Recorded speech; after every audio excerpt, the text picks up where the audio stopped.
Warning, the following program is designed for casual wrestling fans and is meant purely for entertainment. If you're SAWFT, proceed at your own risk. Viewer discretion is advised. Brother, I'm going on a wild Hulk Hogan.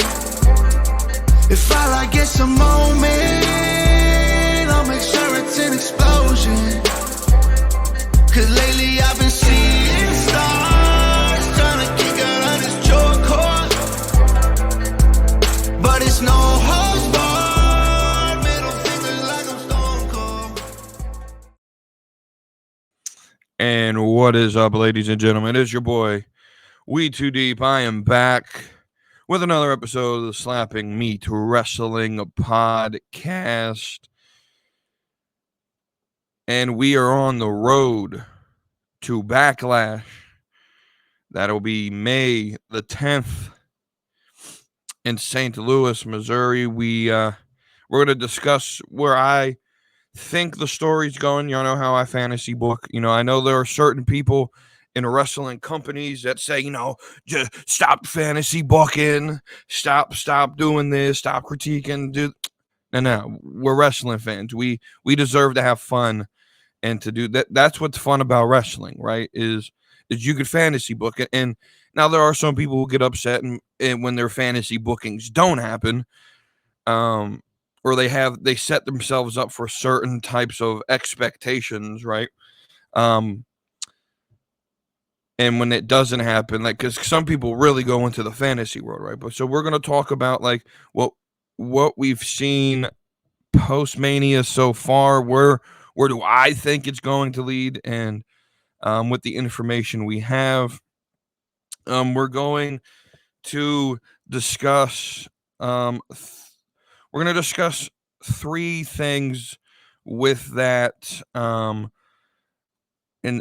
where we're headed, because we didn't really get a lot of information Monday. So I do want to discuss Monday's episode. It's really what this is on the road to Backlash. What did I think of the Raw after Mania? Right, and I have some stuff to say about Raw after Mania as a whole. We'll break down Dwayne's interview on Pat McAfee. I had to talk about it. I know it's been a few days, right? But I had to talk about it and break that down. I'll give a thought or two on this episode of Dynamite from Wednesday, a thought or two on NXT from Tuesday. And then we'll head into the react to that, where we got a two-parter of things that I want to react to with that. So let's dive in to that. Some of this that I say about Monday's episode of Raw may be a repeat from Tuesday. But again, I just want to sort of break that down a little bit more. We're not going to go match for match, right? So the first thing that we're going to talk about the ending of the show first. Braun Breaker is part of this new faction with Seth Rollins, right? And so we obviously wrestling fans are going to start comparing, because that's what we do, right? Oh, this is a new this is a new that. I've seen a lot of people say Dangerous Alliance because of the Paul Heyman element. I think this is Evolution 2.0. And there's a lot of people who've took to that on social media. And the question is, if that's what this is, who's the last member? If Paul Heyman is the Ric Flair manager type and Seth Rollins is the Triple H, and we're assuming Braun Breaker's the Batista, right? Who's the Randy Orton, right? Well, the first name that comes to mind, and I've said this over the week so far, is Austin Theory. Austin Theory is the one that makes the most sense. The young, promising superstar that needs a little guidance to get there, right? You could do, I've heard the name of like Ethan Page, but Ethan Page is in his 30s. Lexus King is in his 30s. I don't think that would jive well with the dynamic of you got the, because if y'all know and understand what Evolution was, it was Triple H and Ric Flair taking two young, hot up-and-comers under their wings to evolve the business, basically, right?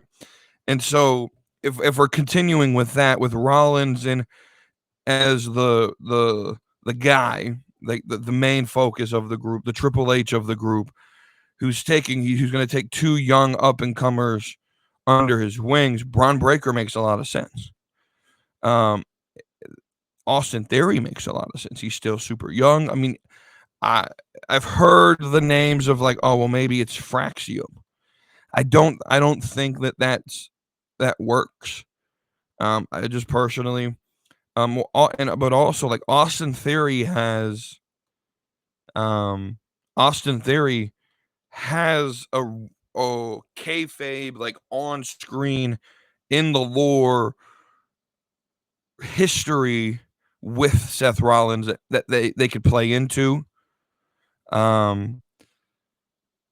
If you remember that, I'm pretty sure it was during the pandemic or right just after when the fans started to get back into the crowd, where it was the Monday Night Messiah and he had his disciple Austin Theory, right?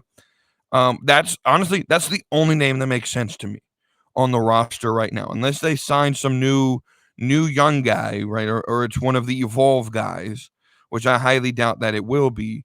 Wavy D mentioned someone like a Charlie Dempsey. Maybe I don't necessarily see it, but I think it was Wavy D who said Charlie Dempsey. Maybe I don't know. I don't remember. I'll be honest. Let's pull you behind the curtain here. A lot of times I don't remember what we talk about on Tuesdays. We just have the conversation. I don't rewatch the show. I'll be honest. So I don't remember a lot of what I say on a week to week basis. But yeah, Austin Theory makes the most sense to me, just personally. Had Ricky Starks not showed up in AEW or NXT, excuse me, well, I would never compare the greatest TV show to the worst. No, I'm kidding. It's not SmackDown. But yeah, if had Ricky Saints not showed up in NXT, I could have seen him debuting in this group. He is a little bit older though. But again, I don't know if age is a factor, right? But I also think, well, I can't think this anymore because I don't know if there was a plan ever. I just have a feeling Ethan Page. I don't know. We'll talk about The Rock because what I was going to say was Ethan Page is still hooked up in The Rock in the Cena Rock storyline in some way. But knowing what we heard on Pat McAfee's show with The Rock, which we'll talk about here in a few minutes, who knows if there's ever going to be any, right? So I got a lot to say to The Rock, and it's going to be directed towards The Rock, right? And I'm going to be calm, right? But there's that. So there's Rollins, right? I think it has to be Austin Theory. That's the only name that makes sense to me. And we'll see where it probably won't be. We'll see where it leads. I'm interested in it. I said in the casual wrestling Discord during Mania night 1, we had that I felt that we were going to get a focus this year over the next 365 days on heels. And Seth Rollins is now a heel. Becky Lynch is now a heel. You have Cena as a heel champion.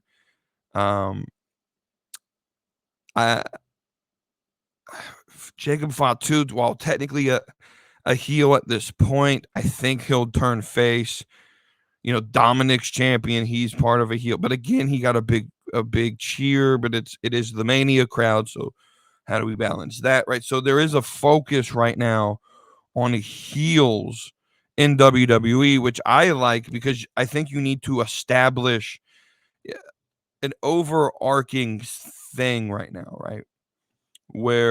And it's sort of the thing that AEW tried to do with the Death Riders and the Elite, where like they were controlled by heels and they needed saving, but that sort of fell apart and didn't work well. And I think WWE is going to say, hey, now watch the big leagues run that type of storyline where you have the heels take over the show and hold it hostage. And so you need the good guys. You need the baby faces. You need the Jey Usos and the Cody Rhodes to come in.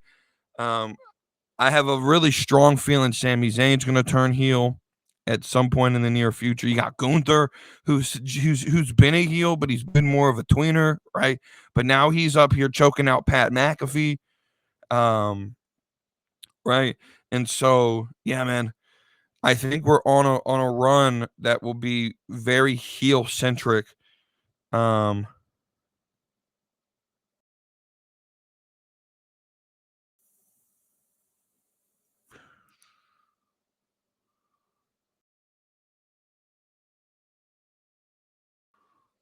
Yeah.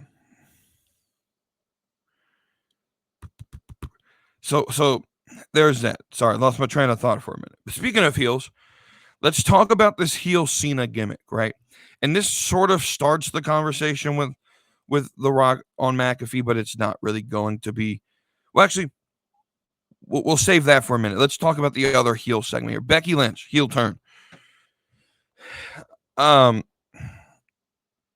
So again, like I said on Tuesday, and I want to sort of flesh this out some more. I'm not upset that Becky Lynch turned heel. It's not that she turned on Lyra that I'm upset at. Again, it's the timing of when it happened. Right? WrestleMania is supposed to be the biggest show of the year.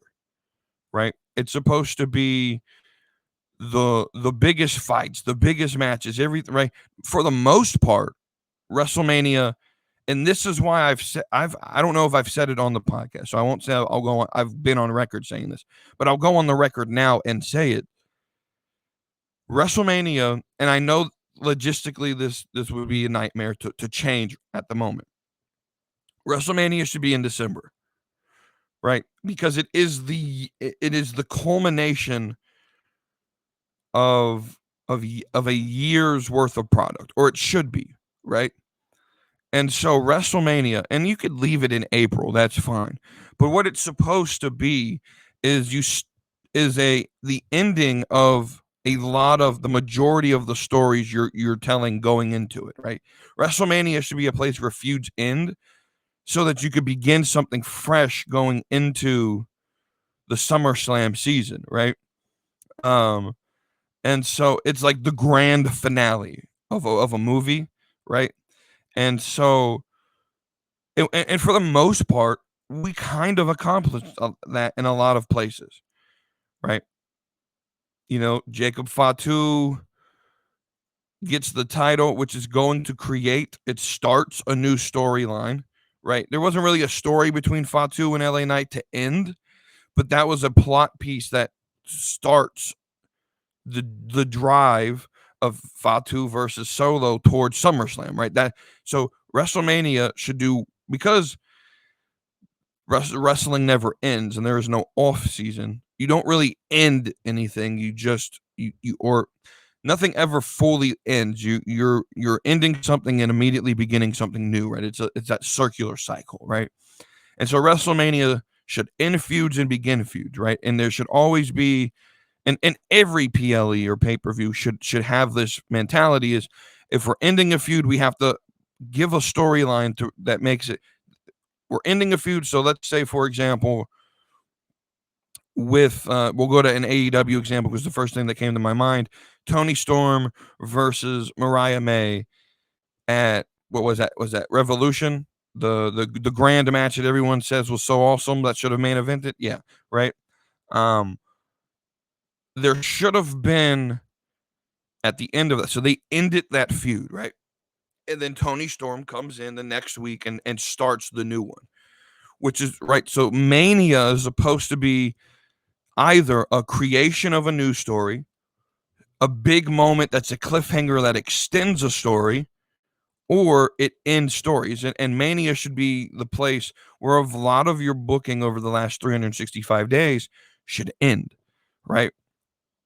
And or you get a big moment like Cena and Cody that extends it for longer, right? But PLE should do one of two things: end feuds, start feuds, or extend. Give us a plot point to extend the feud, right?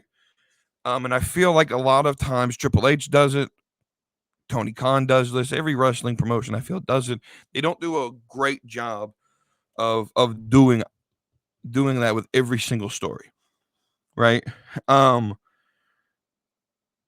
Becky Lynch should have turned heel on January 6th, right? She should have come in, congratulated Lyra for winning the title, and then did exactly what she did on Monday and turned heel. She wouldn't have had to show up. I mean, you would have expected something. What I would have done was have Becky turn heel on January 6th, show up at the Royal Rumble, beat Lyra Valkyria. Becky Lynch doesn't show up for Elimination Chamber or the month leading up to it from Rumble. You get about right. Lyra Valkyria every week is saying, Adam Pearce, I need my rematch. And he's like, well, I can't get a hold of Becky. I can't get a hold of Becky. She's avoiding me, right? And then Becky Lynch shows up, right? And Adam Pearce tells her, if you don't defend the title, I'm gonna have to strip it from you, right? You've missed work. You've missed your obligations. You either defend the title at WrestleMania or I'm stripping you of the title. And she says, fine, she can have her rematch. And then Lyra Valkyria, and this is you could do it differently. You could have it like where Becky doesn't show up the month leading up to Elimination Chamber. So Adam Pearce announces at Elimination Chamber, Becky Lynch needs to show up, or she's going to be stripped of the title. You can have Becky show up, say, I'm not fighting tonight. All you said was I had to show up. And then in the month and a half from Chamber to Mania, just bully the hell out of Lyra, deny her a rematch, this, that, and the third. Promo battle. You set up a big match at Mania where Lyra Valkyria can then win the title back, beat Becky Lynch, get that prestige that the belt has from a name like Becky, right? And then you overcome Becky Lynch and you get that push, right? Because that's the thing that Lyra's missing right now, right? If you didn't watch her in NXT, you won't understand Lyra Valkyria, right? And so we have a lot of these casual fans who just know her as like, oh, she's the Raven girl, or she's the weird girl, which I think is highly nonsensical. I don't think she's weird. I think people just don't understand the gimmick because they haven't really explained it, right? But I do enjoy Lyra Valkyria. I think Lyra Valkyria, does she give off a little bit of a weird vibe? Sure, right? But it's one of those like, she doesn't know how beautiful she is type. Like, you remember in high school, there was always that weird girl that like she wasn't in the popular crowd, but like the dudes still talked to her because she was absolutely attractive, but she didn't realize how attractive she was and the power that she had. Ladies, you got power. Y'all don't understand. But right, that's sort of Lyra Valkyria to me, right? Some people see her as weird, but then there's, I don't see her as weird at all. I find her in-ring ability to be top notch. She's top 5 in on the active roster right now in WWE. In ring, her promo work is pretty good. I think people just see her, the way she walks and her gimmick, which is all a gimmick, by the way. Like, so I don't understand why that is a critique, just personally, right? But anyway, right. So she turns heel.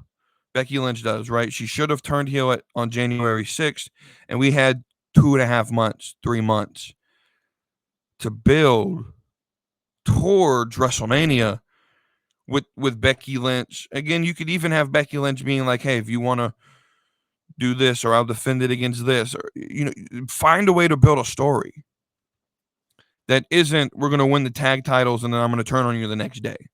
That I just felt that the timing of the heel turn, right, is bad. It wasn't the heel turn itself that I hated. I actually kind of saw it coming. So I'm a little bit upset with the timing of the heel turn. And the reports are that Becky Lynch wanted to wait, which is a reason that promoters should give very little creative control to wrestlers, because they think they know best. And really, Becky Lynch should have showed up to work on January 6th and ran the story, right? So now we'll talk about heel Cena.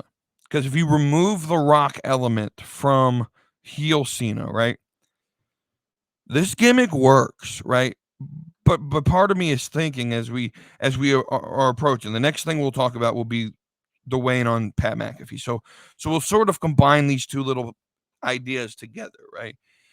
If if you waited for this heel turn, if you ultimately wanted to turn John Cena heel, waiting till WrestleMania would have been the better call, right? If you had Cena win Chamber and you set up a month and a half worth of promos of John Cena and Cody Rhodes talking about how, Cody's promo side is, his motivation is keeping the title. He spent 3 years chasing, and his family has spent generations chasing, and he finally got it, and he's not going to let it slip out of his hand. And then you have what I would call a tweener Cena, like normal Cena coming out saying it's my last year. This might be my last opportunity. Cody Rhodes, you better realize that I will do anything that it takes. I will go to hell and back. And cut a promo. I'm gonna do anything it takes to win that title, right? And you have a face versus face. There seemingly is no bad guy, but you have two guys with motivation. This is what I've been saying, right? The problem with casual wrestling fans and with wrestling fans in general is we've been brainwashed to assume that we need to have the standard heel versus baby face. You need the good guy and the bad guy to tell the story. And I don't think I think wrestling and stories and life in general, right? If we want this to be a little bit more realistic, which I'm not against having realism in storylines, right? But if we want it to be a little bit more realistic, right? Why wouldn't babyface Cody Rhodes, have the motivation to keep his title, and the guy coming up against him is the good guy that everyone likes, John Cena? Why wouldn't Cody? Why wouldn't Cena and Cody fight in real? If the stipulation of Elimination Chamber, right? The stipulation itself clears the need to have the bad guy, right? But the motivation for Cena it's clear, right? If you had him as a babyface going into the match, his motivation is clear. He wants the record before he can retire, and he doesn't know if he'll get a chance again, right? He's willing to do anything. That should have been the story, right? And then he gets to the match. You don't have the Travis Scott thing, but you have a ref bump, and maybe Cena recognizing this as his opportunity, kicks Cody in the dick like he did. The ref gets up. You get an AA. You get a 1, 2, 3, and Cena turns heel at WrestleMania, and that's how we're going off the air. The conversation that podcasters and the internet have been having over the last 4 days would not be, well, WrestleMania is ruined because of the ending of night 2. It would be, what an ending to night 2, and we wouldn't be having this conversation, right? And so I think, again, timing is very important. But let's get to the Rock thing, because first off, heel Cena works without the Rock element, right? If Cena would have turned heel at Mania to win the title, come in Raw after Mania, cut the same promo. I promised you 36 dates. I've run this from this moment on. You get nothing from me. No more. This, that, and the third. You get nothing from me. I'm an abuser for that promo stuff. All of that works without the Rock, right? What has been my number one complaint about heel Cena? I've said in the past it's failed, but that's solely because it was hitched to this Rock, I want your soul story. You remove it from I want your soul, it's actually really good, right? And so it works without but here's the thing. You can't be mad at wrestling fans. You can't be mad at me. Can't be mad at the majority of wrestling fans. Can't be mad at Dave LaGreca. Can't be mad at any of the JD or Sala Monster or any of the people, right? You can't be mad at them when we expect that The Rock should be at WrestleMania. And The Rock even said this on the interview, that sending Travis Scott out gave the expectation that The Rock would be there, right? And we'll talk about the interview in a second, because I got a lot of things to say about it. But if you remove heel Cena out and unhitch it from the dead weight known as Dwayne "The Rock" Johnson in this "I Want Your Soul" story, and you unhitch it, heel Cena is going to work just fine, right? And so it's a great gimmick by itself, but it was hitched and it started and it was a part of, and all the breadcrumbs and everything that led up to the moment made it seem like he was working with The Rock, and that was what was intriguing about the gimmick because you hitched it to it. But then you started to tell the story with this dead weight dragging it back because everyone's looking and said, well, heel Cena's fine, but what about the dead weight behind it? Right? So let's go ahead and just bring up the interview here. So Pat McAfee, Tuesday, Dwayne "The Rock" Johnson. Right? And I don't watch Pat's show. I'll be honest, I'm not the biggest fan of Pat McAfee as I think he's fantastic at getting a crowd hype, and he does his job well.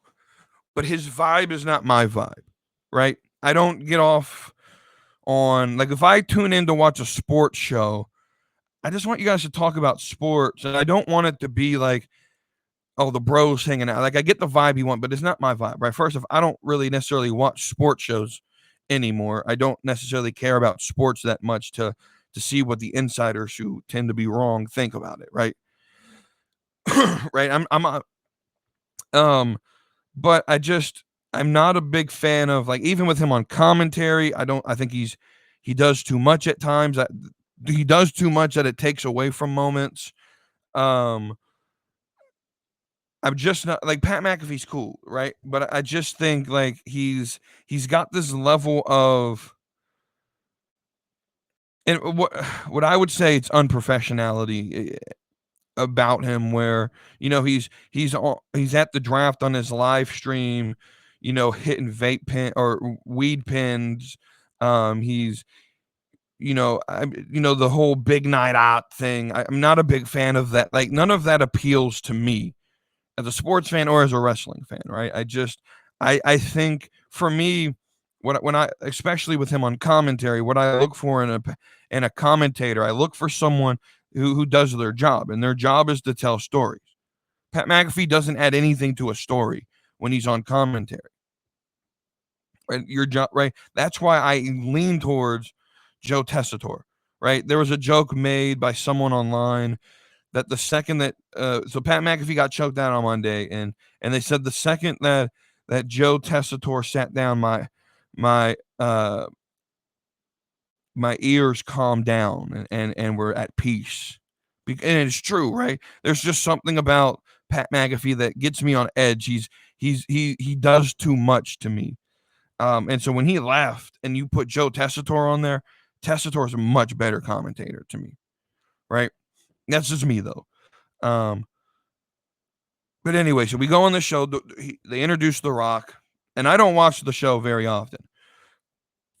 I just, again, first off, 3 hours of a sports show is all crazy, and they talk about a whole bunch of shit that I don't care. Right, guys? When it comes to sports, like, I'm super casual with sports. I watch football, I watch hockey, I watch NASCAR. That's it. I don't care about your baseball news. I don't care about your golf news. I don't care about all the drama going on with Shannon Sharp. I don't care about all of that. None of the, I don't want the tea. I don't want the gossip. I don't care about it.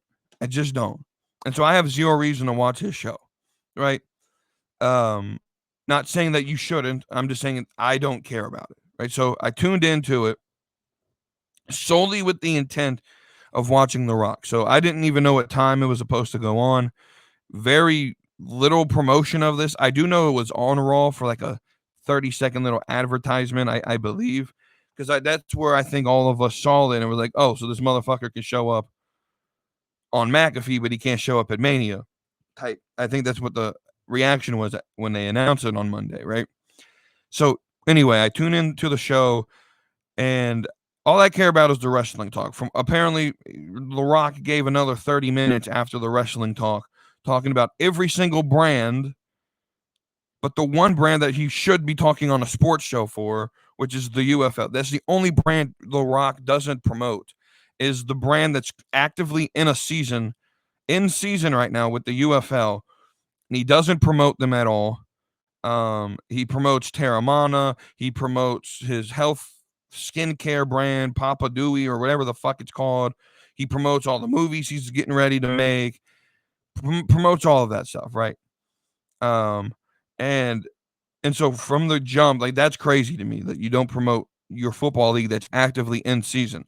The second thing, before we get into what The Rock said, that I want to sit here is, I don't know if Pat was told not to, like, press, and this is what irritates me with these type of this is why I 100%. So my take on this was a PR scheme. This was PR cleanup, and because Pat McAfee just sat there and asked the softest questions. He pitched meatballs right down the middle of the plate for The Rock to be able to hit out of the park to try to clean up this mess. And I'll tell you something, like, if this show ever goes big, if Slapping Me Wrestling ever goes big, and I have someone like Dwayne The Rock Johnson trying to do PR on my guys, I'm asking the tough questions, right? That's the thing with Pat is a yes man. You got right. Pat is a yes man. He is, right? Hey, Pat, so this is how I envision this happened on Sunday night.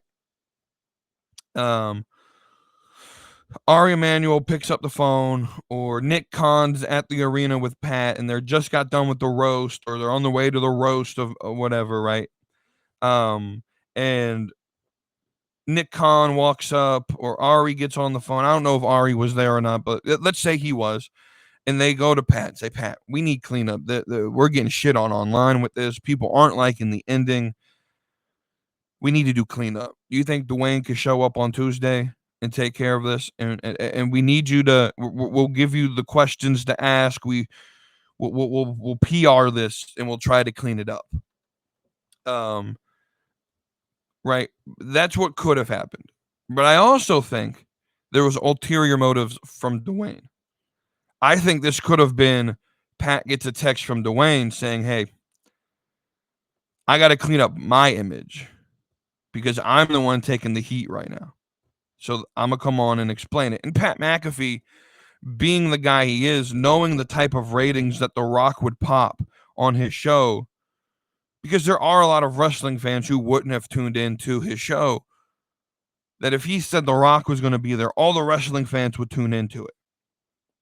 And the sports fans were going to, if you watch the live stream on YouTube of this interview that went on for like 45 minutes, the wrestling fan or the guys who watch the show for the sports talk were just begging Pat to move on to the next topic and get The Rock off the screen, because they were begging. They watch for sports talk, and they got this man Rock talking about Papa Dewey's or whatever the hell that skincare thing is called, Terramana, his movies, and they want sports talk, right? And it's crazy, right? So anyway, let's talk about what Dwayne gave us.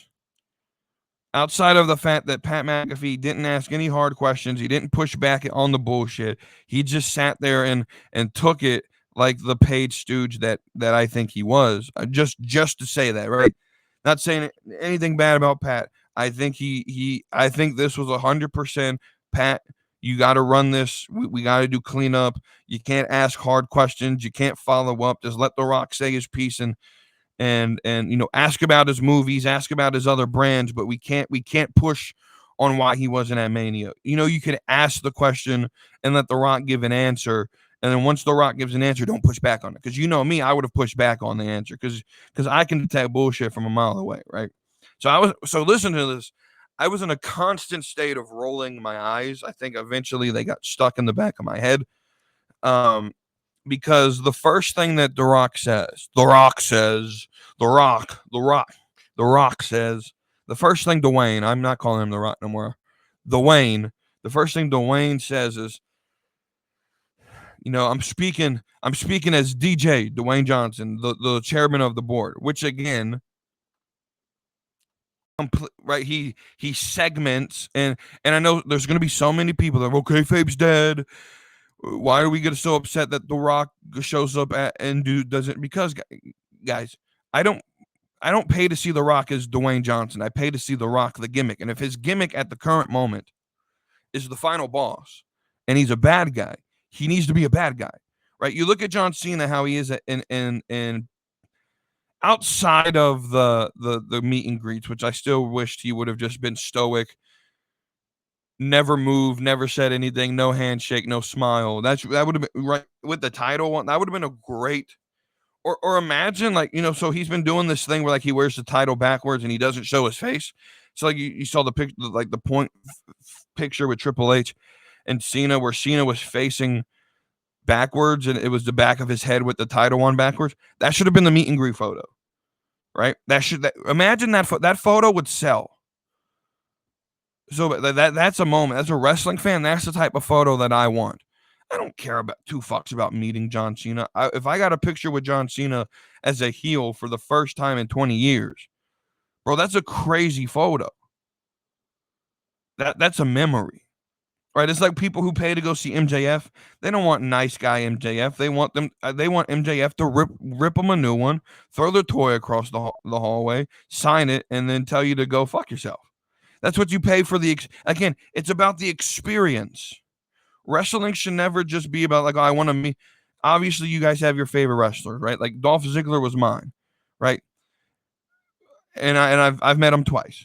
Cool dude, right? Great experience. He was a baby face both times I met him, right? So handshakes, all that, that's cool. He's a personal guy. Enjoyed him, right? But at the same time, my greatest memory that I had meeting a wrestler was when I met Jake the Snake. And Jake the Snake was a heel, right? Now, I never watched Jake the Snake. That was a generation before me, right? But I know of Jake the Snake. I like Jake the Snake. It was at a comedy show that he was doing, and obviously he's Jake the Snake. He's playing the gimmick, right? So I go up and shake his hand, hand the person who's taking the pictures my phone to get the picture. And and he could have just been normal, normal, like fist or point or something like that, like most wrestlers do. But no, he's Jake the Snake. He's gonna play the gimmick. He gives me the bird to the camera, and that's one of the greatest pictures that I have meeting a wrestler. Right? It's one of the greatest moments I've ever had meeting a wrestler. Was that, because it's an experience, right? I don't want to meet the guy behind the character. I want to meet the character, right? So first thing that he comes on, that right there is he says, well, I got a call about a month or so before Elimination Chamber, and it was from Ari, and he's like, man, the ticket sales are soft, which I'm going to tell you right now is a crock of bullshit. A crock of bullshit. Here's how I know. So a month before Chamber would have been Royal Rumble. So at some point around the Royal Rumble, he said, he would have said, Ari Emanuel called me and told me ticket sales are soft. Well, that's a crock of bullshit. And I'm going to tell you why. Because on January the 20th of this year, so this was before Royal Rumble, you had about 8-9 days before the Royal Rumble. Right?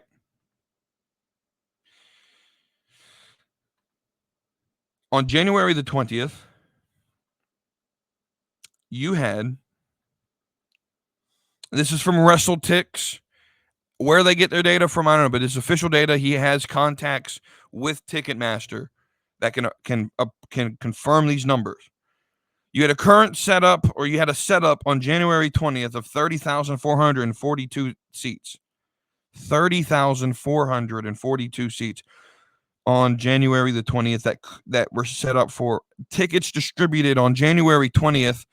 By the way, with just John Cena's name selling the tickets. Nothing else has been promoted for this event but John Cena.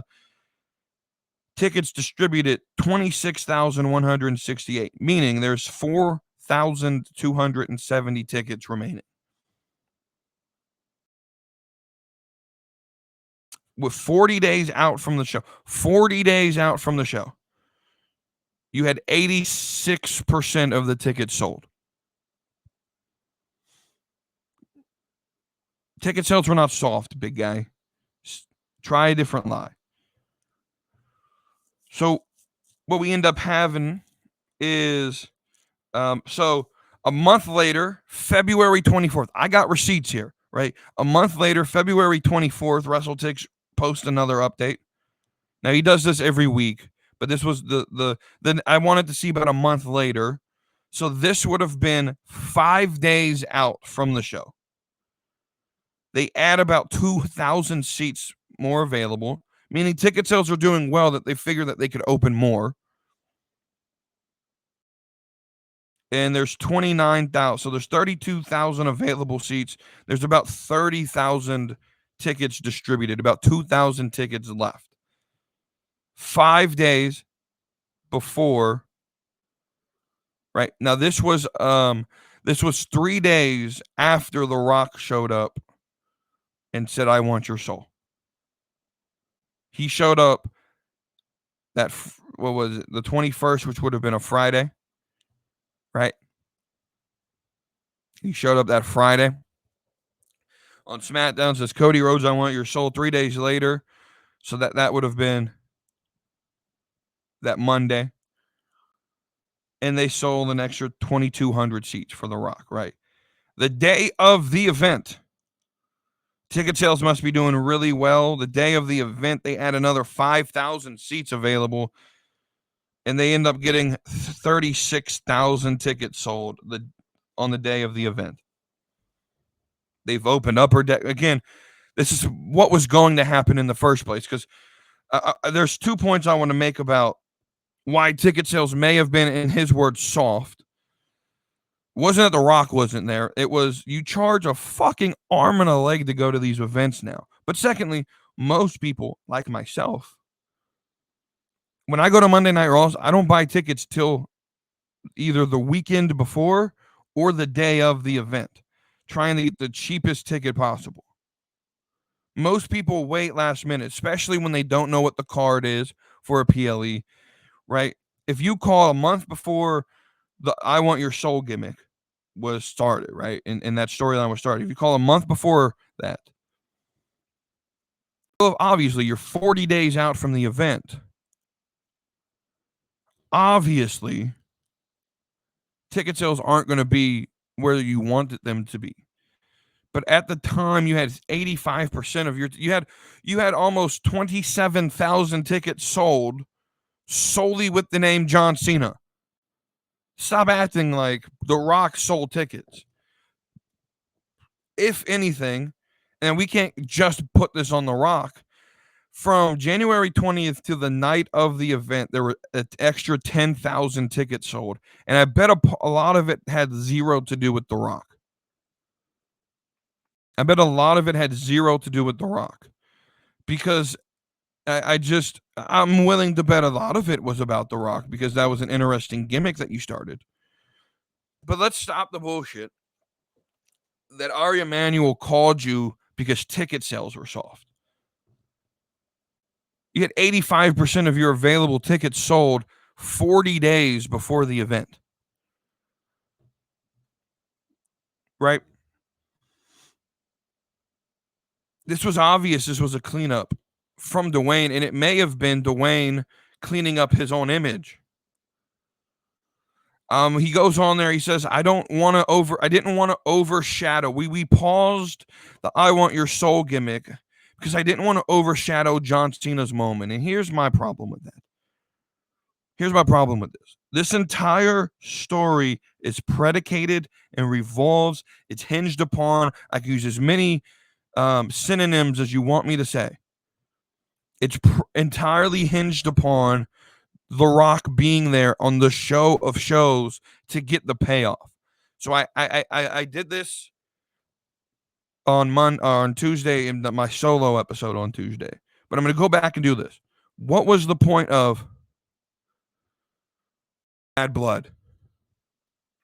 What was the point of January 6th? What was the point of January 7th on NXT? What was the point of I Want Your Soul? If none of that had any purpose or any plan, right? Because essentially what The Rock admitted was, well, there was no plan, going into this that I just got a call and they want it right. Ari Emanuel didn't say you needed to be involved with Cody Rhodes. He just said, can you show up? Let's take him at his word and say, well, he said, can the final boss show up? The final boss could have showed up at Elimination Chamber, cut a promo, did a people's elbow or a rock bottom to some poor mid carder like JD McDonough or something, right? And then left, and that would have been enough to justify the final boss being there. Didn't have to bake himself into one of the most important storylines going on at the moment. But no. The Rock had a better idea. I want your soul, Cody Rhodes. And so I'm not saying anything new. I'm a little bit late to this party because people like Solid Monster and JD have already sort of hashed this out. This feels like Dwayne wants to go back to being loved by the fans. He wants to be a good guy. And in order to do that, he needs Cody Rhodes to turn heel. And that's why I think he's so pressed on turning Cody Rhodes heel. Is so that he can go. And I think what he wanted to do was his original plan was have Cody Rhodes turn heel. Have Cody Rhodes turn heel so Dwayne could go babyface and take the title off of him. I think that's what he wanted. I do think Cody Rhodes has a very good heel run in him, but now's not the time. I think you can wait 3 or 4 years for a heel Cody Rhodes. He puts this Cena heel arc on Triple H, which I think is a decent arc. Like I just said, if you unhitch it from I Want Your Soul, Dwayne Johnson, it's a good gimmick. It really is. So he says, we did this thing at Chamber, and then I step back and say, you know what? I don't want to overshadow Cena, right? Which makes sense of now why nothing was ever mentioned of The Rock, because there was no plan here, right? Everyone who told me, be patient, there's a plan. Be patient, there's a plan. Stop complaining about John Cena's gimmick and him not mentioning The Rock. That was my critique, right? He's never mentioned The Rock. Well, it's because he wasn't supposed to, because there was no plan, right? So all of this came together a month before your biggest show of the year. This is just bad creative, which, again, I don't think this is a conspiracy theory. There is tension backstage between The Rock. There is tension backstage between The Rock and Triple H. And Triple H is going to come out on the losing side for one reason and one reason alone. The owner of the company, Ari Emanuel, is The Rock's best friend. And The Rock damn sure makes sure that he tells everyone that we've been friends for 20 years. The Rock will win this. And at some point, it's when the ratings start going down and ticket sales start going down and not enough money, not enough advertisers, the second it starts to peak, you're booming now. But you don't always go up. Eventually in business, your numbers start to peak. And the second that happens, you can bet your ass Triple H is going to be canned. And The Rock is going to be there to play politician, and he's going to facilitate this. And The Rock is going to step in with him and Gewurz and all of them, and he's going to have his team of yes men, just like Vince McMahon did. And he's going to think that he's doing a good job with creative. And if what we got with I Want Your Soul, if that was The Rock, and if that was his idea, I don't want him anywhere near the creative process. I don't want him anywhere near the creative process. So I think what we're seeing right now is a game of politics that is now stepping towards the forefront. This is typically without the social media. This is what would have happened behind the scenes with like a Hulk Hogan and a Kevin Nash, right? But what we're seeing now is a game of politics at the forefront of wrestling between Triple H and The Rock. And what I think happened was The Rock is setting up Triple H to have him take the heat. That's what this PR cleanup was. It wasn't really a WWE cleanup. This was, we're cleaning up The Rock's image because The Rock is taking the heat for this. And we're not going to blame The Rock. We're going to blame Triple H.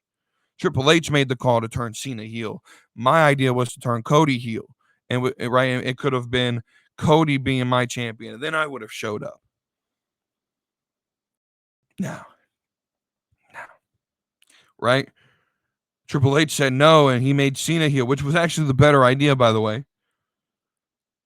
Because you could turn Cena heel for 27 more shows, and he's gone at the end of the year, so I don't have to worry about it. And I think that's why Triple H gave the idea, and I like it. It's a good idea. You can have one final year with John Cena as a bad guy, right?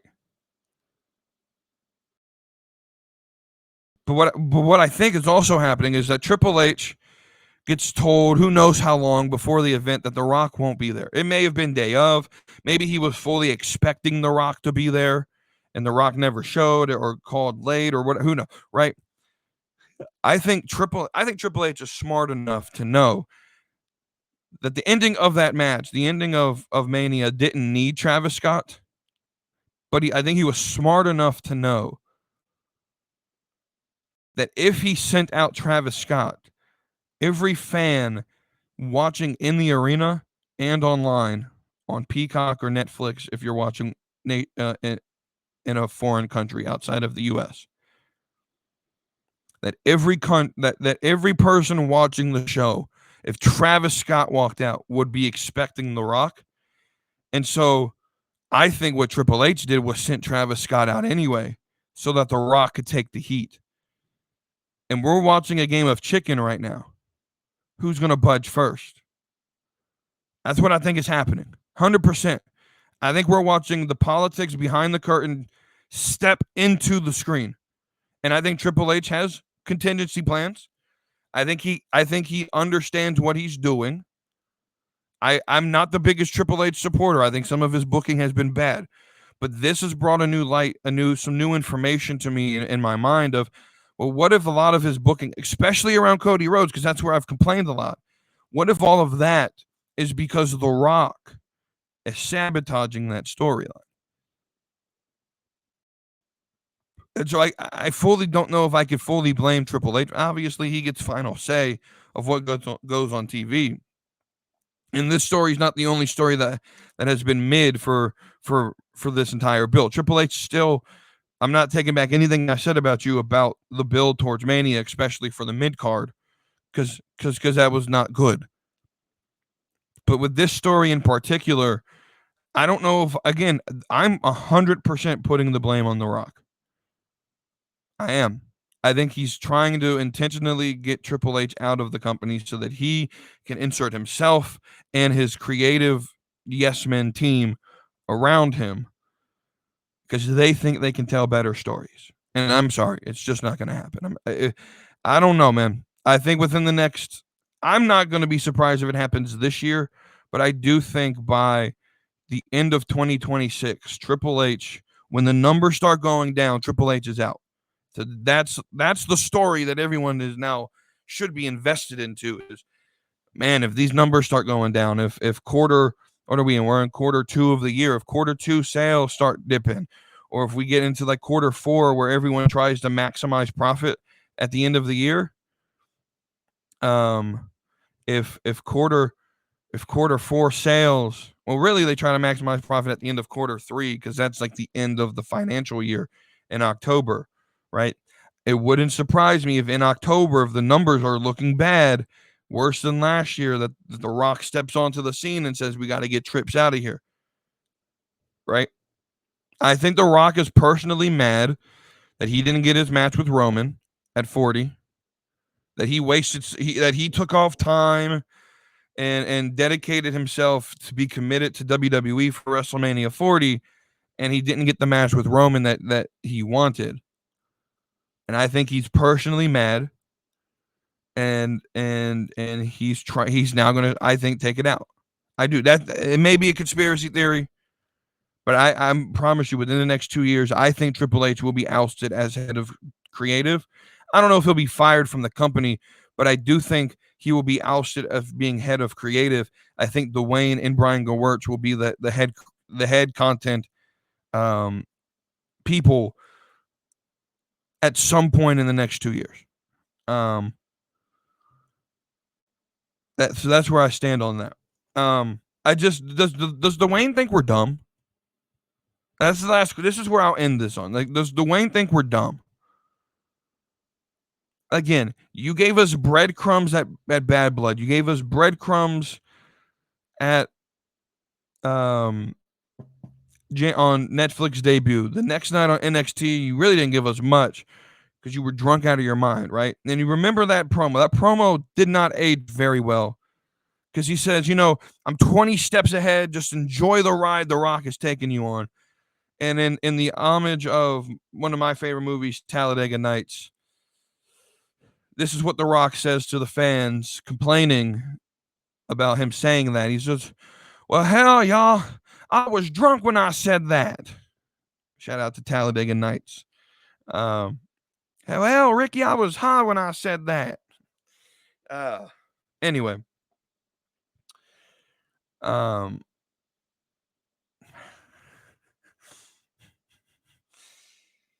Man. But does he think we're done? With all these breadcrumbs you showed out and you didn't expect us to want you, Dwayne, and that we weren't going to give you heat for not being there at the show of shows to give us the payoff. I'm at the point, if Dwayne's not committed, you can't put your toes in the pool, or you can't just put your feet in the pool and sit on the outside, have your feet in and the rest of you out. If you're in, you're in. Get in the pool. If you don't want to be in the pool, get the fuck out. We don't need you here. We don't need Dwayne. Dwayne adds zero to the show. And I'm going to say something here before we move on to the final three things. There are. I always call out people like my brother Junkyard James, who I feel dick ride Tony Khan and glaze Tony Khan. The type of people like Junkyard James who, anytime something bad happens in the company, a bad ending, take the Young Bucks showing up at Dynasty. They take that and say, they always try to justify and turn it into a good thing. They can't ever critique the bad creative, right? And James will sit here and be like, "Oh, we've called Tony Khan." Yeah. But when the really bad moments happen, where like even AEW fans are complaining about it, there's a super hardcore faction of Tony Khan nut guzzlers that just glaze Tony Khan and can't find any fault. Like James is over here. Tony Khan's the savior of wrestling, right? WWE, I'm noticing, has people who are doing the same right now for The Rock, who are trying to rationalize, well, that's the story. That's just the story. Be patient, guys. No. We've been patient. This is really a story a year in the making with Dwayne and Cody that gets put off with I Want Your Soul. Now he steps back. We get all these breadcrumbs over the last 365 days. There's no payoff. How much more patient do you need me to be? We were supposed to get a payoff at this match. And instead, what we get is John Cena winning 17 with an assist from Travis Scott. That might go down as one of the worst endings to any WrestleMania or any event in general, right? We started the night with what I called the best WrestleMania opener of all time. Maybe second if you like Brett versus Owen in WrestleMania 10. Like I said on Tuesday, I didn't watch the match live. I wasn't there for the build. I think for me, the women's triple threat to start night 2 was the greatest WrestleMania opener of all time. The best women's wrestling match in all WWE history. We started the night on such a high, and you end the night with what could possibly be in the top 5 worst finishes of all time. There's been some bad, shitty finishes. WrestleMania 9, now WrestleMania 41. There's been some crazy finishes that have been pretty bad. And so I'm not willing to say the best or the worst finish, but it's one of the worst finishes of all time. And that's the record book. That's how Cena gets 17. That's how we celebrate, right? That's crazy. I think we're watching politics, y'all. I think this is politics from Dwayne and from Triple H. I think they're butting heads backstage. Who's going to prevail? I hope it's Triple H, because I don't want The Rock anywhere near creative in WWE. And if Triple H gets ousted from this company and The Rock, Dwayne gets put in and he puts Brian Gewirtz in, I'm not going to be the guy that's over extreme and say I'm never going to watch WWE again, because that's not going to happen. I'll still watch as long as the show is good. But I would love if Triple H, because what I feel is, I think TKO, I think Endeavor wants any last remnant of the McMahons out of the company so that they can make it their own. And the last two members in their way are Stephanie and Triple H. And I really hope, and this is really stretching, I get it. There's been rumors of Vince trying to start a new up-and-coming company, and I really hope that that's true. And if Triple H gets ousted from this company, if Stephanie gets ousted from WWE, I hope Vince McMahon and Shane McMahon and Stephanie and Triple H all form a company. I will support that 100%. And they come straight after WWE. I hope they partner with AEW to come and do whatever it takes to take down WWE at that point, because that's crazy. Dwayne can go away, go back to Hollywood, right? There's some weird stuff happening in Hollywood. That's why I call it Hollywood. That's why I don't like Travis Scott. That's why there's a lot of Illuminati bullshit going on. It feels like I ain't got time for all of that. Yeah, when this company sold to Endeavor, though, I knew this was coming. Because Endeavor doesn't care about the wrestling. They don't. And this is what's going to happen. There was a video that I watched. I wish I still had a link to it, that basically said that TKO Endeavor is essentially going to push bad product, overprice tickets, piss off the fans eventually. And eventually what that's going to mean is the company's going to die. They're in a cycle right now where they're booming. That boom's going to come to an end pretty damn soon. I 100% believe that. I just does The Rock think we're dumb? This entire story revolves around you, Dwayne. And everything in that interview with Pat McAfee was PR cleanup. Rather to put the blame on Triple H, or which is what I think it is, but more so to take the blame off The Rock. Because The Rock is all about his image. And that's what I think it is, 100%. All of it is bullshit, and you can't convince me any other way. Let's talk about Dynamite. I didn't really watch the show. I will say this. It was boring as fuck what I did watch. You would think that a company known as AEW, coming off of WrestleMania weekend, coming off of the ending of WrestleMania, that you would come in and put on your best show ever. And they put on a very mid show. You know, I told you when the Young Bucks showed up that there's one person who could kill there's one act in AEW that could kill ratings quicker than Jon Moxley, and it was the Young Bucks. And I was correct. I was correct in that assessment. Their first match back in AEW. Big promotion here. Speedball Bailey, Ricochet, I believe were the two that they... No, it was it Speedball and Kevin Knight? I don't know who it was. I think it was Speedball and Kevin Knight. Speedball and Kevin Knight versus the greatest tag team, apparently to AEW fans, the greatest tag team in the world. And the Young Bucks return, and Dynamite draws the lowest viewership rating of the year.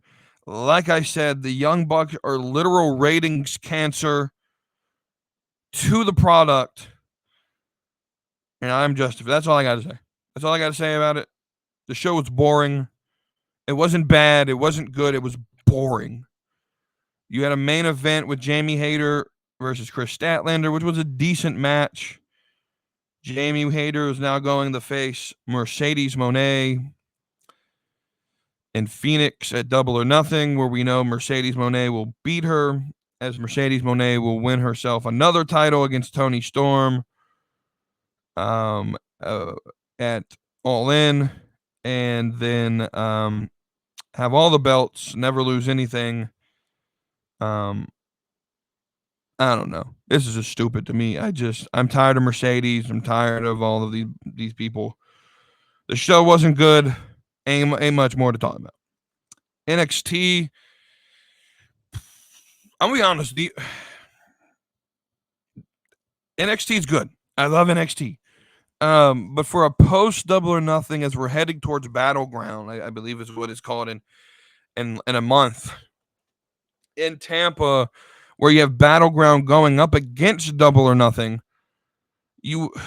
I know you got a month to build things, but just like my thoughts on Raw after Mania, you don't have enough time to sit here and not begin new stories. And I just feel like what we got on NXT was a lot of it was matches for the sake of matches. So I record NXT because we're doing the podcast on Tuesday, so I watch on Fridays before I get on the mic, and I fast forward it through a lot of the wrestling because I just don't care. I don't care about the matches. I want the story, right? So anytime there's a promo, I watch. But if there's a match that I don't like, I watch Stephanie versus Roxanne because why the fuck would I miss Vaccair's match? I love Vaccair. I love Roxanne. I think the women's division in NXT is the greatest place on earth. But I just don't see any feuds being built towards Battleground. And that's what I really want.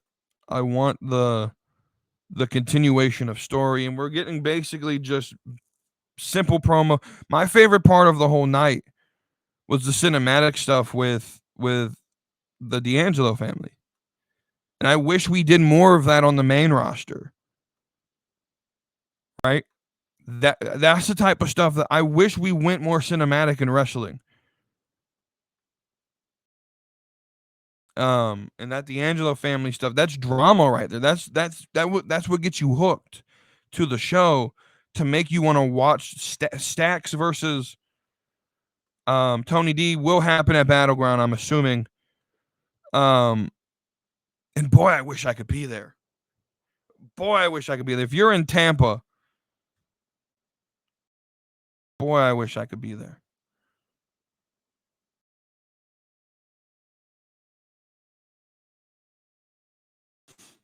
But that's NXT. So let's go to react to that. We'll end this real quick. Let's talk about WWE Unreal. A lot of people are complaining about it. I didn't watch the full trailer. I don't have to. I know the gist of the show. They're taking us behind the scenes of the creative process. And I'm actually going to join the IWC in complaining about this. Not because, so there's a lot of them that are like, well, kayfabe, you're killing kayfabe. Kayfabe's dead. But this is like tap dancing on the grave of kayfabe, right? I'm going to agree with, I don't remember who I heard say it this way, but I know the product is a work. I've even said on the show that it's essentially just fake fighting, right? We all know that. But WWE seems to be doing everything possible to put in our face that the product that we're watching is fabricated.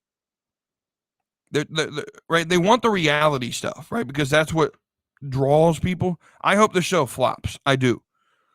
Because this, to me, is crossing the line of, well, first off, who actually cares about what's going to be shown on this TV show, right? I don't care about what happens on the. Will I watch the show? Maybe I'll try the first episode, but I deeply don't care about the creative. Like it's the same reason I just complained about Dwayne going on McAfee and basically exposing the whole business. Is I don't care. I want to believe in the match. The whole thing of wrestling is you're supposed to suspend your belief, right? Or suspend your disbelief.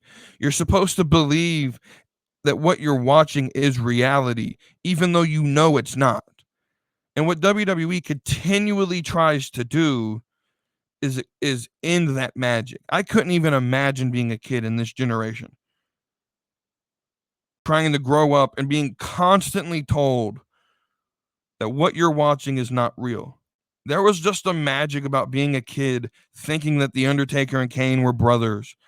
And there was a magical superhero named the Hurricane who ran around with his SHIT, superhero in training, Rosie, right? There was just a magic of believing in that, and that Stone Cold was a superhero to me, maybe not to everyone, but right. And you remember when that got exposed to you as well? No, that's not true. I remember the day that I found out that Kane and Undertaker weren't brothers. In reality, that changed perspective, right? It didn't really affect me, right? But right, I can't imagine growing up in this generation and not being able to have the same magic. And even now, as I watch the show, I want to watch for the entertainment that's on the screen. I want to watch because there's a magic, right? There, right? Let's go back to the D'Angelo stuff I was just talking about, right? There's a magic in believing that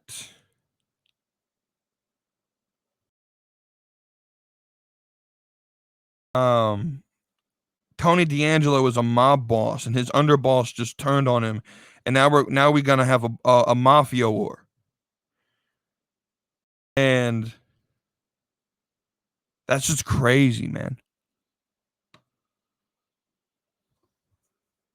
That, like to then be told, like, I know that's not true, but there's just a magic in watching the television show and believing in that, and right, there's a magic in believing that Obafemi is a Nigerian giant who's just a beast, and I don't want to get in the ring with him, right?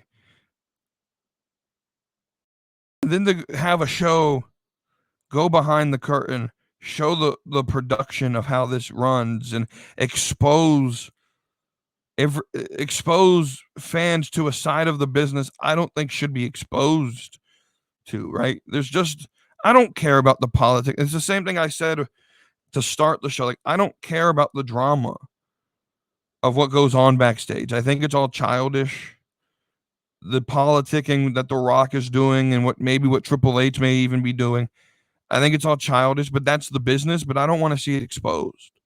I have zero interest in this show. I don't. I don't.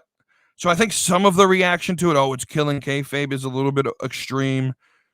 I don't think it's all that bad. Kayfabe's dead for the most part. I do think this takes it a step too far in exposing the business, right? I don't think the show needs to be made. But I don't think it's an overreaction for a wrestling fan to say that. Some of us still want to believe in the magic of wrestling, right? Last thing we'll talk about is there's a tweet from a person that I follow. Her name's Alice. I'm not going to give her. I'm not going to give all her ats and stuff like that. You can go find that yourself if you want to. But she tweets Triple H's NXT worldwide expansion will fail. TKO won't want to spend a ton of money on a network of indies that make $0. All of this WWE garbage, ID garbage will fizzle out too. Here's my reaction to that.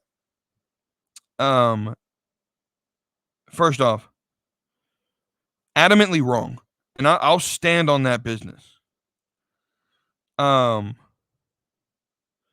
adamantly wrong, and let me tell you why it's adamantly wrong. Triple H's global expansion plan here, right? Getting Triple A, getting TNA, which I guess we could say it's Canada, but getting Triple A or TNA, getting Triple A or Triple A, Noah, the partnership with Pro Wrestling Noah in Japan, whatever he's going to do in the UK and all across the world. If it's NXT Africa, NXT India, whatever it is, right? All of this is about building a talent pipeline that's worldwide, expands the brand reach, and it future-proofs the success of WWE, not just from a talent perspective, but from a loyal fan base perspective. If you could build loyalty within your fan base, they will watch forever, right? TKO sees this long term. There's a value in this long term. I thoroughly believe this. I thoroughly believe Triple H and Shawn Michaels have convinced TKO and Endeavor on NXT being the quintessential developmental program to get the future stars of the company. I think TKO sees this as a long-term value while not being a short-term moneymaker.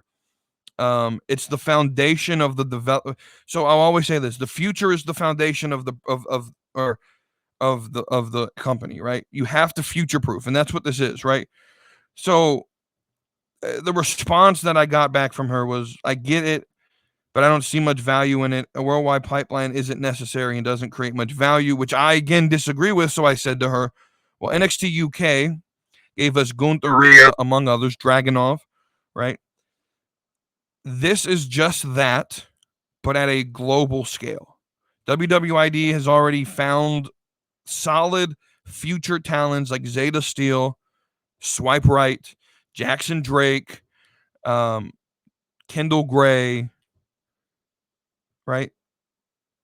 Even though she's not ID, but like Swipe Right, Zeta, I think Cappuccino Jones will be good.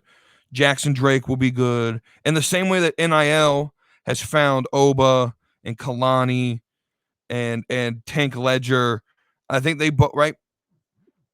Development and future proofing your roster is definitely necessary for long-term success. This is right. In her response, I'm be honest with you, not the best response. Well, they could have hired Gunther and Rhea at any time,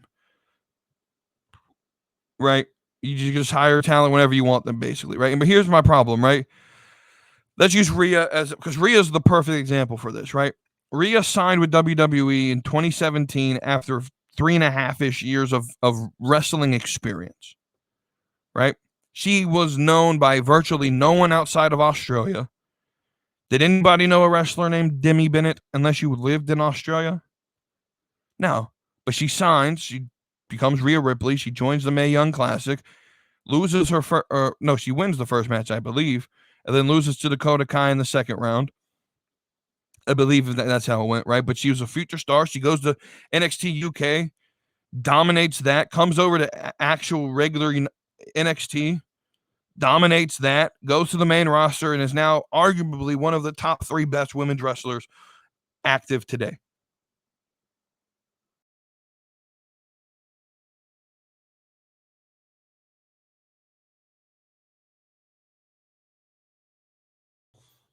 If you would have just hired, right, does Rhea Ripley or Demi Bennett, her indie name, does she become the level of talent that she is without the developmental system known as NXT? No, she doesn't. So you sign her so you can develop her to become what she is today. Because what people look at today is the Rhea Ripley. But what they don't look at is the fact that she's had to go through years of developmental before she got to where she's at. Same thing with Gunther.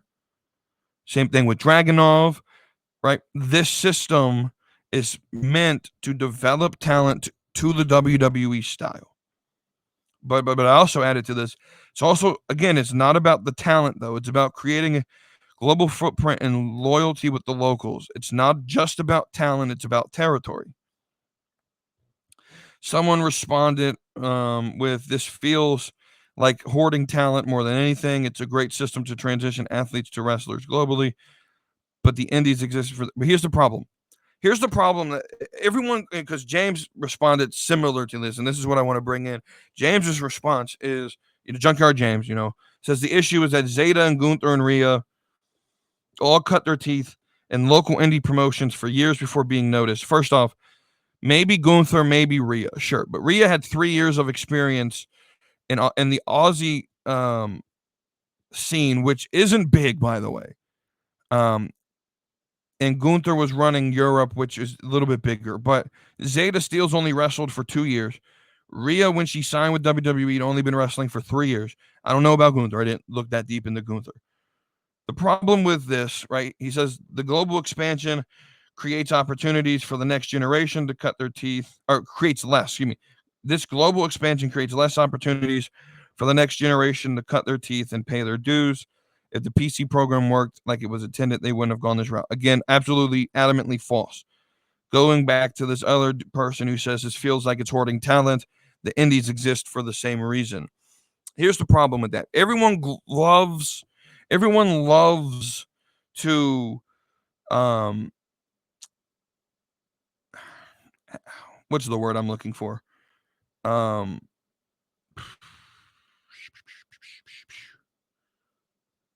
Everyone loves to romanticize. That's what I was looking for. Everyone, it's a romantic view of the indies, right? Yes, Gunther and Rhea did come from their local scenes, but WWE didn't create that. NXT global expansion, NXT worldwide, whatever you want to call it, right? With that system, the system that WWE is now creating, WWE can shape the system while still allowing talent to grow through other repetitions, right? So you can have a WWE ID system where you say, hey, we like Zeta Steel. She's been wrestling for 2 years. We like what we've seen. She's young. She's hungry. She's right. We're going to go put her in touch with the best training.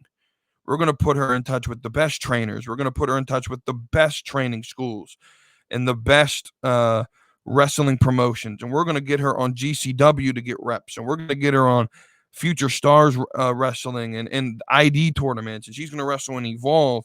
And we're going to and we're going to pump money and resources and opportunity into her while still training her to work our system, so that in 2 years, 3 years, whatever time, maybe a year time, when she's fully developed to what we think, we could put her on NXT and know she's ready, right?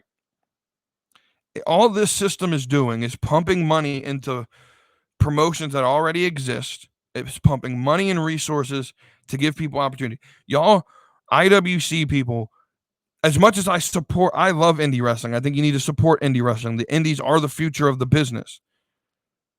And I think the best way to support them is to love the fact that WWE is willing to put time, money, energy, and resources into the indies. Whereas Tony Khan's doing the complete opposite. 100%. He's taking talent from New Japan. He's taking talent from the indie scene. And he's giving nothing back to it. WWE is saying, here's what we're going to do. We're going to buy or acquire. I don't know if it's a full purchase or what. We're going to acquire as part of TKO AAA. I don't think nothing changes in the creative process of AAA. Here's what I think happens. They pump a shit ton of money into it to go in so that they can compete with CMLL and so that they can sign the best luchadors. And I think you send Rey Mysterio and Andrade and the Garças and LWO and Zelina and all of these people. You can send them there. You can run Worlds Collide event with NXT like they're doing. And you can pump money, time, resources. You can get what is his name? Vikingo and another person sort of sided with me, Laredo Kid, that's his name. Imagine like a Javon Evans versus Laredo Kid. Laredo Kid's probably the biggest name in AAA that I know of outside of Alberto and Vikingo. But Laredo Kid's crazy good, right? Imagine that. Imagine American Made versus the Psycho Clowns, right? Just a crazy amount of talent, right? So this other person comes in and agrees. He says it's not even just the NXT concept, but it's the manifest destiny to have the most loaded roster of talent. Like imagine a AAA card with its current stars, but American Made or Javon Evans are put in as attractions. You maximize your talent, 100%, 100%. This is I think what the acquisition of AAA is exactly what the partnership with Noah is. More so the partnership of TNA. We'll send you Fatal Influence. We'll send you Tatum and Gigi. We'll send you Issy Dame, Sol Ruka. We'll send you some people that need a little bit of work, need a little bit more experience. And you can give us Joe Hendry at WrestleMania, and we'll promote your brand that way. Vikingo was on the biggest stage of the world of WrestleMania next to Triple H getting the point salute. He's not even signed to the company. More people heard his name during WrestleMania than ever before. And all these people are complaining about how it's going to damage the indies. It's going to do the exact opposite. It's putting time, money, energy into the indies for the right. Now, is it WWE trying to hoard talent or get first dibs? Absolutely. But welcome to war. That's business. I want the best talent loaded up so that when Swipe Right's ready and developed, I'm signing them and they're on NXT. They're already on NXT, right? But Swipe Right will, first off, already said, going to be a generationally great gimmick, right? But when Swipe Right's ready to go main roster, it may be in 2 years, 3 years, 4 years. They're in their early 20s, so they got plenty of time to develop. They're built for WWE, and so I'm gonna put them on an ID deal. We'll give them training. We'll push money, time, resources, because money is not the only thing that matters. It is the time and the resources and the opportunity and the ability to, right? Because again, you got people like James and people like who think this is, the indies can do the same thing. The WWE. No. You guys romanticize the indies too much. 90% of the people in the indies don't make it because 90% of the people in the indies get bad training. They have zero resources to promote themselves. I always use the example of a dude here locally. Before COVID, I would go to our local shows, PWX, and there was a man on the card on that roster named Cam Carter. I don't know if he still wrestles or not. Cam Carter can do everything Ricochet does, but better. 100% better. Here's the problem. He was never getting noticed. He was never getting tryout offers. And I couldn't understand why. But what WWE now, granted that he's probably a little too old for ID. It looks like they're trying to get the younger, outside of Kylie Ray, like younger talent. But imagine if this system happened back in 2018, and a dude like I go look up Cam Carter if you could. If someone like Cam Carter could get into a developmental system. I don't think he really needed to develop much, but just a place where just the social media presence would be enough for people to know about him, to get behind him. Right? This is an infrastructure. WWE is building a developmental infrastructure that's going to give resources and opportunity and a reach that 90% of the indies won't have. This should make every independent wrestler want to work harder. This is why I respect Vicious Vicky Venuto, who I had on the podcast in the interview a couple months ago, right? Because I see her every day tweeting. She tweets like 5 times a day. Good social media idea, right? She promotes herself all the time. I see her a lot talking about, I want to be better. I'm tired of being left behind. I'm working hard. I'm going to be the top, right?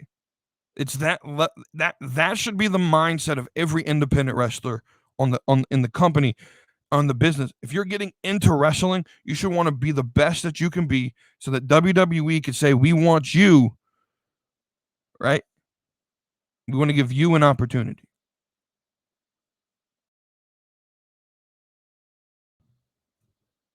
That's how I feel, right?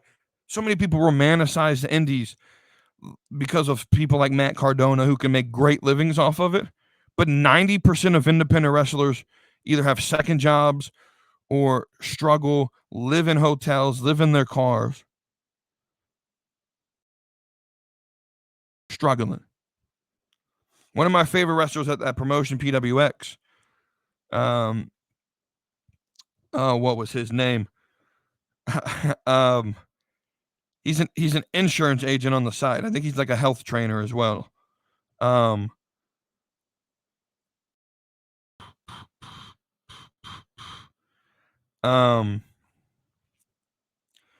boy, what was his name?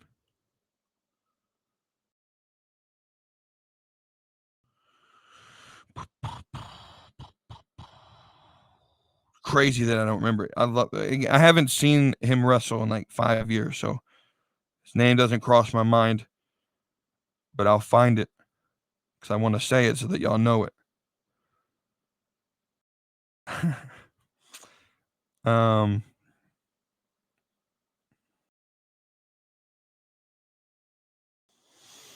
This is wasting time. Anyway, but like Drew Adler, that's his name, Drew Adler. One of my favorite wrestlers in PWX. He works as like an insurance agent on the side, right? You know, he was really good, right? Him and his partner. I don't even know where his partner went anymore. I kind of miss those days of PWX. I do. I'll be honest with you. Life was much simpler back then. But anyway, yeah, I don't like the idea of romanticizing the indies. It's not an easy lifestyle. And what WWE is trying to do is create a system where if you're the top 3-5% of indie wrestlers and you're young and you're talented and we want you and we think you just need a little bit more development, because a lot of these people go to indie wrestling or on the indies go to cheap wrestling schools. They don't learn good habits. And that's what WWE is trying to stop, right? We're going to get you in touch with the best schools that'll form great habits, get you in our system with the best training. We'll put money and energy and time behind you. We'll give you social media reach. That's what this is all about. That's what this is all about. That's what WWID is for. Everyone's so afraid that WWE is trying to take over the world and buy all the... No. They just want triple A's in Mexico. They're not going to expand past that. They're not going to go try to get CMLL now. No. They just want a foothold in Mexico so they can get the best Mexican wrestlers, the best Latino, Hispanic wrestlers that come through luchadores and come up through the system, right? Just like with Pro Wrestling Noah, right? Time, money, energy, we can get the best talent in here. Now we got a foothold in Japan. NXT UK was supposed to be a foothold in the UK or in Europe. That's all this is. NXT Africa when it gets created. NXT India when it gets created. NXT Australia when it gets created. NXT Brazil I could see happening. Or like NXT South America. I could see them putting training centers and all of that in these foreign countries internationally to build a tunnel of talent, a pipeline of talent that when to develop. That doesn't mean all of them will be signed, doesn't mean all of them will turn out to be superstars. But that is how you grow and build the indies. And these places where there's not a lot of opportunity. Right? That's where we'll end the show. Thank you for watching. As always, I'm WETOODEEP. No episode on Sunday this week. In fact, I'm actually just... Side note, we're ending the Sunday episodes. We'll do Tuesdays and Fridays.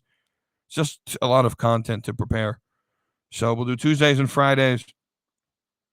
And so with that, thank you all for watching. Until next time, I'll see you on the Slap and Meat Wrestling Podcast. So hit that subscribe, come along for the ride. AEW, WWE, we're always on side. From fantasy booking to baddies that slay. Slap and Meat Wrestling every Tuesday.